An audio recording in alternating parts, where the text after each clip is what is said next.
Tudo bem, irmãos? Vamos ao capítulo 13, Vitória, do livro O Desejado de Todas as Nações, de Ellen G. White. Então o diabo levou a cidade santa, colocou-o sobre o pináculo do templo e lhe disse: Se és filho de Deus, atira-te abaixo, porque está escrito: Aos seus anjos ordenará a teu respeito que te guardem, e eles te sustentarão nas tuas mãos, para não tropeçares em alguma pedra. Mateus 4, 5, 6. Satanás pensava que estava enfrentando Jesus em seu próprio terreno. O astuto inimigo apresentou palavras vindas da boca de Deus. Parecia ainda um anjo de luz e mostrava claramente estar familiarizado com as Escrituras, entendendo o significado do que estava escrito. Assim como Jesus usara anteriormente a palavra de Deus para apoiar sua fé, naquele momento o tentador utilizou para apoiar seu engano. Alegou que antes estava apenas provando a fidelidade de Jesus, mas que naquele momento estava elogiando sua firmeza. Como o Salvador mostrou confiança em Deus, Satanás insistia com ele para que desse outro testemunho de sua fé. Novamente, a tentação foi introduzida com a insinuação de desconfiança. Se és filho de Deus, está lá em Mateus 4, 6. Cristo foi tentado responder ao se. No entanto, absteve-se da mais leve aceitação da dúvida. Não colocaria em risco sua vida para dar a Satanás uma prova. O tentador pensava que se aproveitar da humanidade de Cristo e o instigou à soberba. Mas, embora Satanás possa incitar, não pode forçar ninguém a pecar. Disse a Jesus: Atira-te abaixo, sabendo que não podia lançá-lo, pois Deus interviria para livrá-lo. O inimigo também não podia forçar Jesus a se jogar, a menos que Cristo consentisse com a tentação. Não poderia ser vencido. Nem todo o poder da terra ou do inferno conseguiria forçá-lo, no mínimo que fosse, a se afastar da vontade de seu Pai. O tentador jamais poderá nos obrigar a praticar o mal. Ele não consegue dominar a mente, a menos que ela se submeta ao seu controle. Para que Satanás tenha domínio sobre nós, a vontade tem que consentir, e a fé precisa abandonar sua confiança em Cristo. No entanto, todo desejo pecaminoso que nutrimos lhe proporciona um ponto de apoio. Todo ponto no qual falhamos em cumprir a norma divina é uma porta aberta por onde o inimigo pode entrar para nos tentar e destruir. E todo fracasso ou derrota de nossa parte é oportunidade para que ele acuse a Cristo.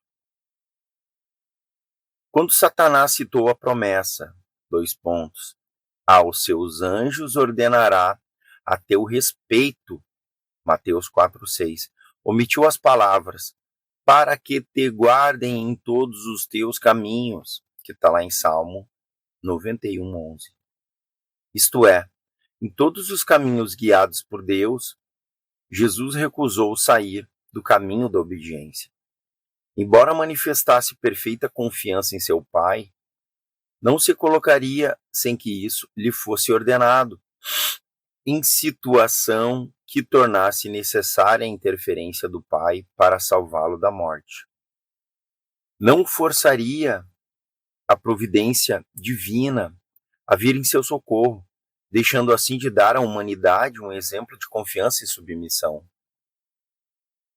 Jesus declarou a Satanás, também está escrito, não tentarás o Senhor teu Deus. Mateus 4, 7. Essas palavras foram ditas por Moisés aos filhos de Israel, quando tinham sede no deserto e pediram que Moisés lhe desse água, reclamando: está o Senhor no meio de nós ou não? Êxodos 17:7. Deus realizara maravilhas por eles, mas em aflição duvidaram dele e exigiram demonstrações de que estava com eles. Em sua incredulidade, procuraram colocá-lo à prova. Satanás estava provocando Cristo a fazer a mesma coisa. Deus já tinha declarado que Cristo era seu filho. Pedir naquele momento um sinal de que ele era o Filho de Deus seria pôr à prova a palavra divina, tentando-o. E pedir o que Deus não havia prometido teria o mesmo efeito. 2 pontos. Manifestaria desconfiança e estaria realmente provando ou tentando-o.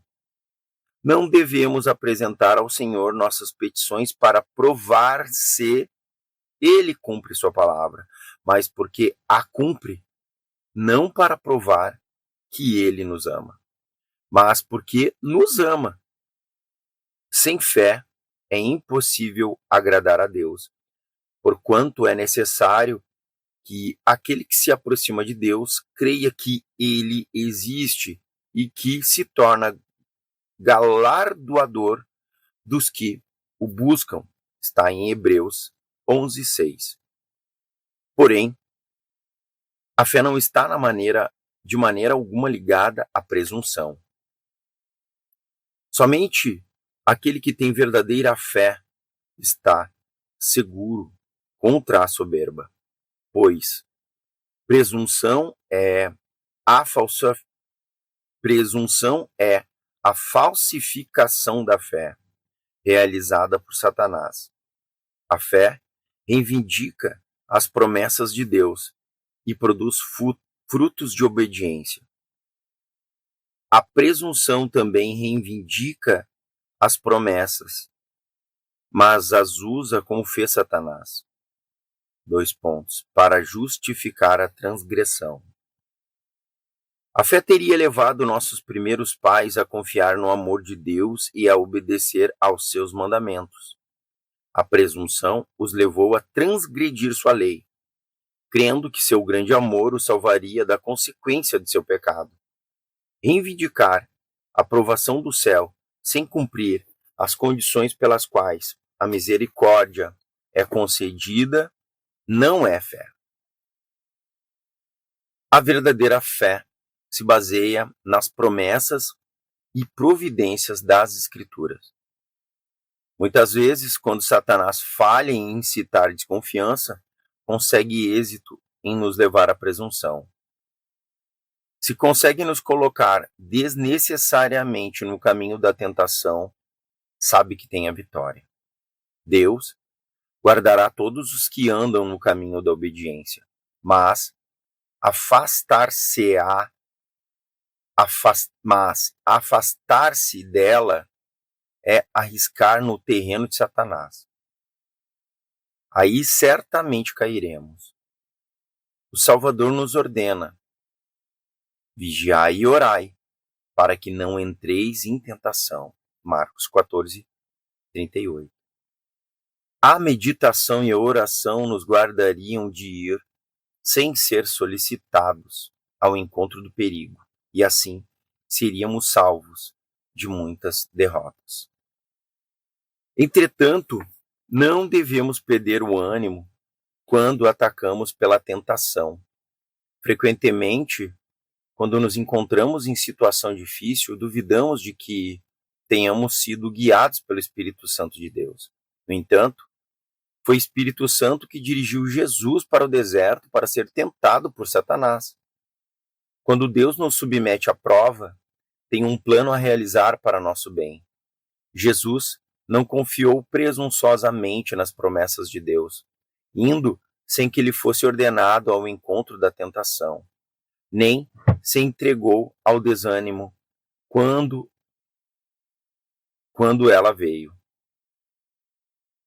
Nós também não devemos agir assim. Deus é fiel e não permitirá que sejais tentados além das vossas forças. Pelo contrário, juntamente com a tentação vos proverá livramento, de sorte que a possais suportar. 1 Coríntios 10:13, ele diz, abre aspas, oferece a Deus sacrifício de ações e graças e cumpre os teus votos para com o Altíssimo. Invoca-me no dia da angústia, eu te livrarei e tu me glorificarás. Salmos 50, 14 e 15. Jesus saiu vitorioso da segunda tentação. Então Satanás se manifestou em seu verdadeiro caráter. No entanto, não se apresentou como um horrível monstro com pés de casco fendido e asas de morcego. Embora decaído, é um poderoso anjo. Declara-se o líder da rebelião e o Deus, com D minúsculo, deste mundo. Colocando Jesus sobre uma alta montanha, fez com que todos os reinos do mundo, em toda a sua glória, passassem em vista panorâmica diante dele. A luz do sol projetava-se sobre cidades cheias de templos, palácios de mármore, campos férteis, vinhas carregadas de frutos. Os vestígios do mal estavam ocultos. Os olhos de Jesus, cercados ultimamente de tanta tristeza e desolação, contemplaram uma cena de indescritível beleza e prosperidade. Ouviu então a voz do tentador. Dar-te-ei toda essa autoridade e a glória destes reinos, porque ela me foi entregue, e a dou a quem eu quiser. Portanto, se prostrado me adorares, toda será tua. Está lá em Lucas 4, 6, 7.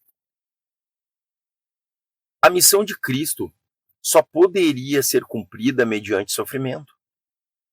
Diante dele estava uma existência de dores, privações, lutas e morte vergonhosa.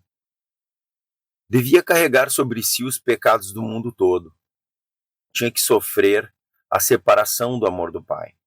O tentador estava oferecendo o poder que havia usurpado. Cristo poderia se livrar do terrível futuro ao reconhecer a supremacia de Satanás. Mas fazer isso era renunciar à vitória no grande conflito.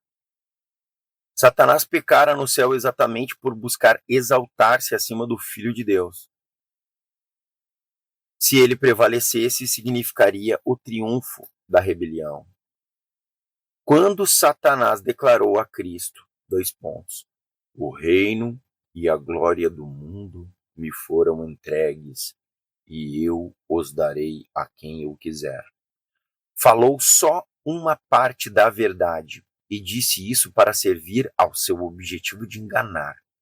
O domínio que ele possuía tinha sido roubado de Adão, mas este era um representante do Criador. Portanto, Adão não era um governador independente. A terra pertence a Deus e ele entregou ao Filho todas as coisas. Adão devia reinar subordinado a Cristo. Quando Adão entregou sua soberania nas mãos de Satanás, Cristo ainda continuou sendo o legítimo rei.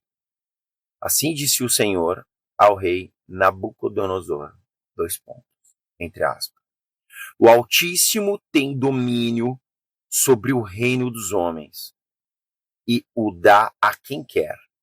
Fecha aspas. Deuteronômio 4:17. Satanás só pode exercer sua usurpada autoridade na medida em que Deus permitir. Quando o tentador ofereceu a Cristo o reino e a glória do mundo, estava propondo que ele renunciasse à verdadeira soberania e exercesse o domínio em sujeição a Satanás. Esse era o mesmo domínio em que os judeus baseavam sua esperança. Desejavam o reino deste mundo. Se Cristo tivesse consentindo em oferecer-lhes tal reino, eles o teriam recebido com alegria. No entanto, a maldição do pecado com todas as suas aflições, pesaria sobre esse reino.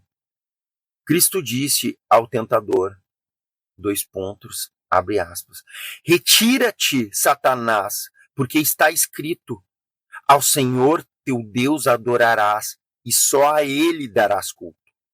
Fecha aspas. Mateus 4:10.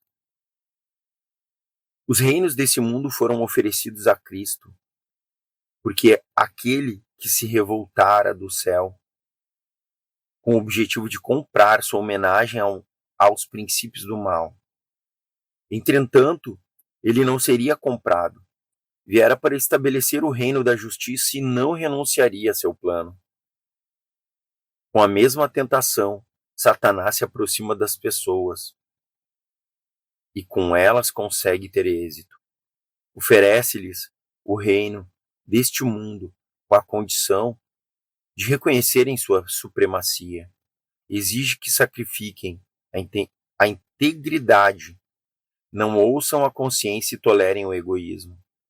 Cristo lhes pede que busquem primeiro o reino de Deus e a justiça, mas o inimigo se põe ao lado delas e diz: seja qual for a verdade sobre a vida eterna, para que você não tenha sucesso nesse mundo, precisa me servir.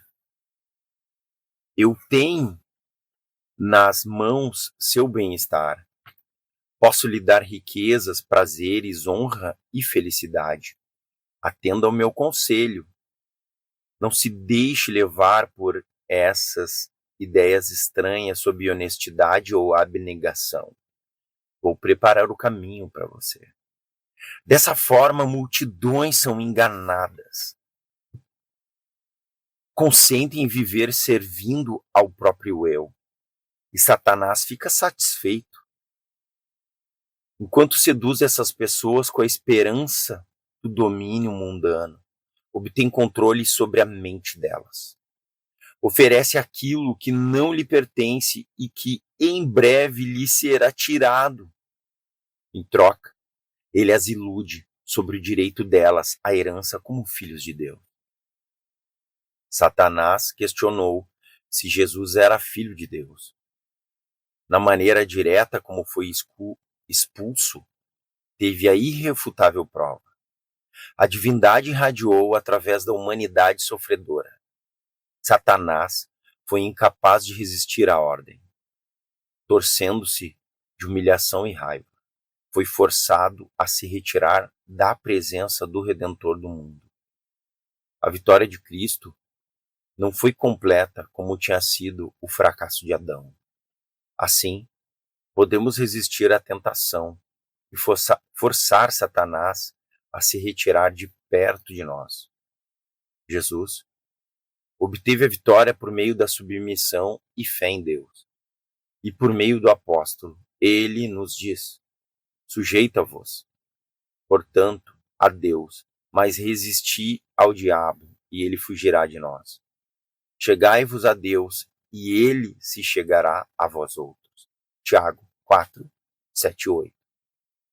Não conseguimos salvar a nós mesmos do poder do tentador. Ele venceu a humanidade.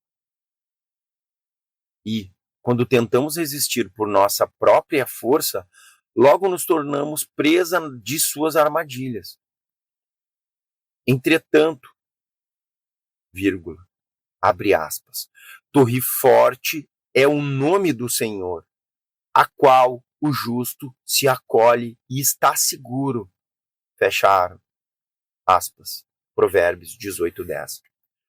Satanás treme e foge diante do mais frágil ser humano que se refugia nesse nome poderoso. Depois que o inimigo se retirou, Jesus caiu exausto por terra. E a palidez da morte cobria seu rosto. Os anjos do céu haviam testemunhado o conflito, contemplando seu amado. Os olhos do céu haviam testemunhado o conflito, contemplando seu amado capitão, enquanto passava por indescritível sofrimento para nos preparar um meio de escape. havia resistido à prova maior do que jamais seremos chamados a suportar. Os anjos serviram então ao Filho de Deus, enquanto estava caído, como alguém morrendo.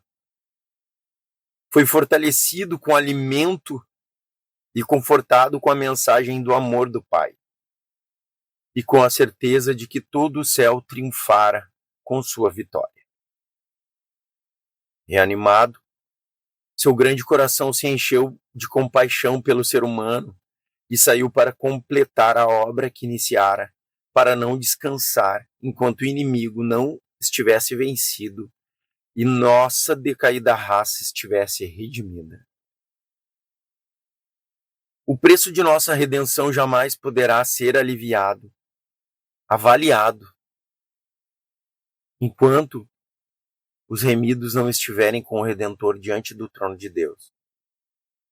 Quando estivermos deslumbrados com as glórias do lar eterno, então nos lembraremos de que Jesus abandonou tudo isso por nós, que ele não apenas se tornou um exilado das cortes celestiais, mas também enfrentou por nós o risco da derrota e eterna perdição.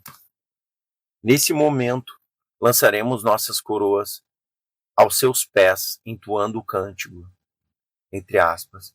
Digno é o Cordeiro que foi morto, de receber o poder, e riqueza, e sabedoria, e força, e honra, e glória, e louvor. Apocalipse 5:12.